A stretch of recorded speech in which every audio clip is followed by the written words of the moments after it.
In this unit, we're going to look at observation tools. According to the CAPS document, learners' progress in the second additional language needs to be tracked by keeping evidence in the form of quarterly checklists, observation notes, etc. And this is where Pinnock Consulting has developed effective methods that can be used to assess the learner, and this is through observation tools. Let's quickly look at some of the important facts about observation tools in the foundation phase.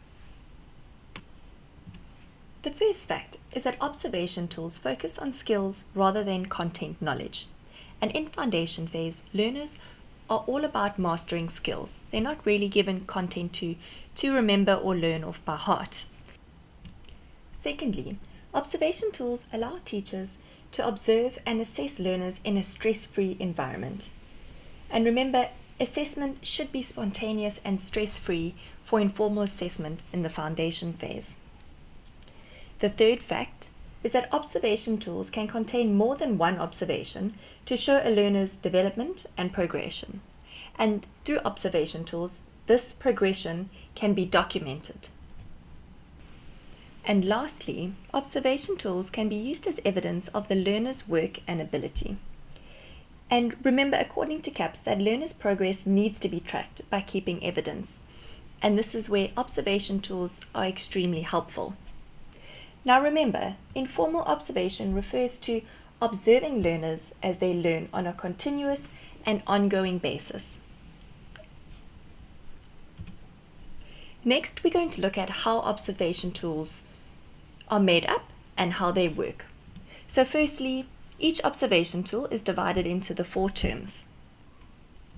Secondly, observation tools are divided into 2 learning units. So the skills are broken up into listening and speaking skills and emergent literacy skills. Now remember, this is for a second additional language, and these skills are taken straight out of the CAPS document. Thirdly, observation tools are assessed on 4 different levels. So each time a teacher observes a learner demonstrating a skill, they are assessed on whether the skill still needs development, if the learner has almost got the skill, so they only need some assistance, if the learner is able to carry out the skill independently, or if the learner shows some sort of extended ability within the skill, which is extremely important.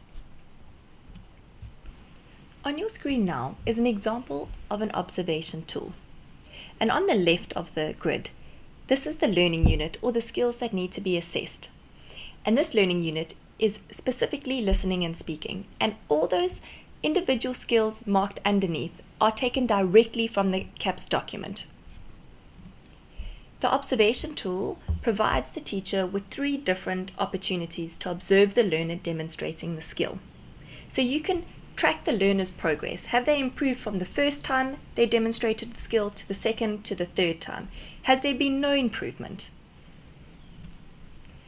Lastly, each time the teacher observes the learner demonstrating the skill, they are given 4 different levels to assess or critique the learner against. So the learner needs development, they've almost got it, they're able to do it, or they have an extended ability to do the skill.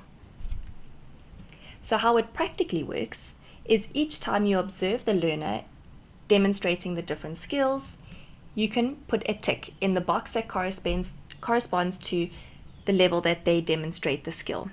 Now remember, it might also be helpful to put the date next to each time that the learner demonstrated the skill, so you can see how their progress has tracked over a period of time. And then what happens is you take each skill and you add up all the numbers in the blocks. And for the first one that talks about personal experiences such as tells news, describes weather news and other topical events, the learner scored a 3, a 3, and a 4, totaling in a 10. You do this for each individual skill to give you a total for that learning unit for the term. Now remember, observation tools enable a teacher to easily comment on those skills which the learner has achieved, has not achieved, and still needs some development. And that is what is so effective and practical about using observation tools in the foundation phase.